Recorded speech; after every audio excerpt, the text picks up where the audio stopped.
9 advanced tips for Fortnite Chapter 5 most people have not heard yet. I come from a different Battle Royale where I was rank 1 EU for multiple years, now switched to Fortnite and made it my goal to become the best together with you guys. For this, analyzed every weapon in Chapter 5 in depth, and you guys told me you want an advanced tips and tricks video. So I sat down with a friend and we came up with the rarest tips and tricks we can think of. At least 95% of the players do not know these. I also challenge you to a game. If you didn't know about one of the tips and tricks I'm about to share, you have to subscribe to the channel. Sounds good? Let's get started. Tip number 1. Cars are super important in Chapter 5, especially in endgames, so knowing how to deal with them is super important. Most people of course know how to shoot the tires, some know to stick them with cluster clingers, even though you can disable them with EMP grenades, but very few know that you can pickaxe people in the car. Yes, this feels like cheating when you do it to someone, but basically what you want to do is wait for the enemy to try to run you over or get close to the car in some other way, start pickaxing, then enter the car and continue pickaxing. It's a guaranteed way to take over the car at the very least, but most of the time people don't know what's happening to them at all, meaning you get a lot of free damage on them before they react, and often even get a full elimination completely for free, full health to nothing. This is super useful and I get to use it almost every single match. Tip number 2. Vending machines are a great way to heal up. Buy extra shield for your match. Shield up if you are missing shield. But did you know it's actually free? Well, not completely free, but if you have EMP grenades, you can throw them at the vending machine to get 50 gold for every grenade, which is insanely much. Yes, we are robbing Fortnite, guys. Just make sure you do not throw the EMP grenades too fast or it won't work. Just wait a couple seconds between every throw. This has been super useful to me since I'm spending lots and lots of gold every round in the vault to of course upgrade my weapons, and I'm sure you do as well. Tip number 3. Flowberries and flowberry fish. Most of you played around with it, especially flowberry fish, since it's one of the, if not the best shielding item in the game right now. It's best combined with medallions since they will not heal you to full HP, and once you have more than one medallion you will of course automatically shield over 50 shield, which means if you carry big shields you're wasting shield every time. I said shield 18 times in this sentence. Cheers, game moment.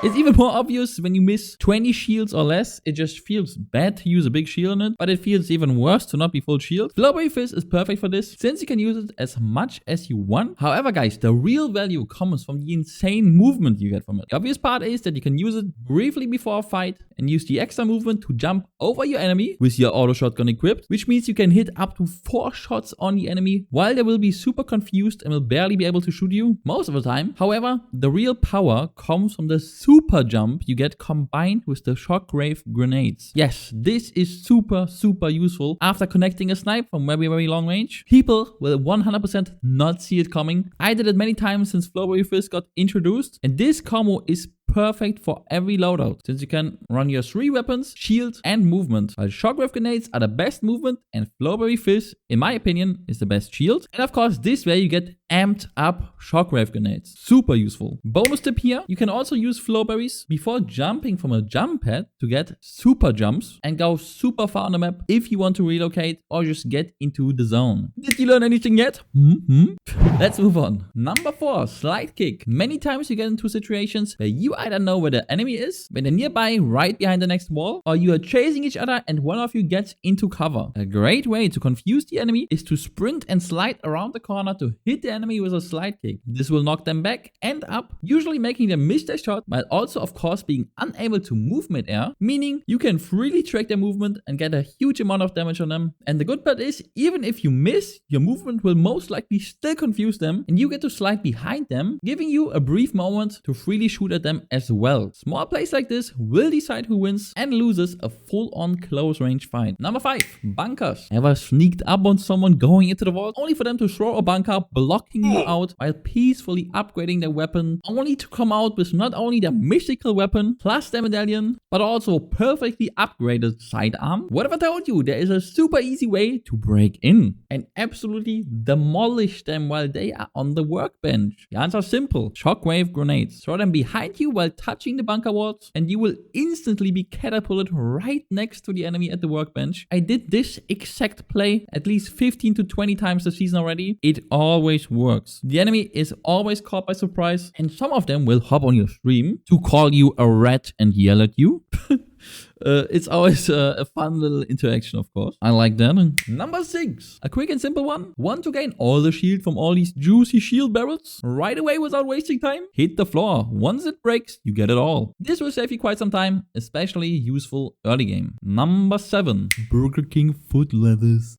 How to counter riot shields. Don't you just hate it when people hide behind riot shields and you feel absolutely cheated and just can't seem to hit them? Just don't be bad. Try it out. Don't be bad, guys. Don't be bad. You can see the feet and you can see the hands. Shoot it. Don't shoot in the center of the big shield. However, when you deal enough damage to it, it will knock them out for a brief moment, allowing you to deal massive damage to them. It's actually good to know when you play Striker AR, as it does the most DPS. Another counter is jump around them. This will open angles on them, and they're not using their shotgun since they are of course using their tiny riot shield pistol, meaning you will win the fight 99% of the time. Number 8. Another quick one, but honestly so important I absolutely had to add this since it makes the game approximately 50% easier. Activate visual audio. This feature is meant for deaf people, but you can abuse it to basically get wall hacks. Everyone on high rank uses this. This is how they always know where you are. Well, you don't. People that already play with it, you absolutely know how important it is, and I'm sure nobody would want to go back and play without it after trying it. Let me know in the comments if you disagree. Number 9, last but definitely not least, try to always use the right side peek to your advantage. Look, your character is actually not in the center of the screen, but quite a lot more to the left. Meaning, if you peek left side, your character actually shows before you see what's behind cover. And on the other side, your camera will go around the corner on the right side before your character does. Of course, we would like not to be seen while seeing the enemy, so try the 4 situations where you are peeking on the right side. Bonus tip number 10, subscribe to my channel right now. Actually, not that much of a joke this time. I post in-depth guides on everything Fortnite related, and people that watch my guides will vouch. Please vouch for me in the comments that I honestly put a lot of effort into these, and honestly always try my hardest to show as much new info to you guys as I can. In my weapon guides, I go over the base weapon, ideal loadouts, attachments, and analyze how to play the weapons most efficiently. I just did one 2 days ago on the unvaulted lock-on pistol that I can highly recommend. My next video will be the second part of my 3-part shotgun series. Hope to see you there. Again, leave a like and subscribe if you feel like you learned something from this video or appreciate the effort, or of course want to see future videos. Thanks for watching. Highly appreciate it. I'll catch you guys next time. Bye.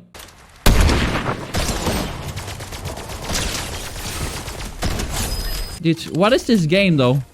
Can it stop? Can we stop?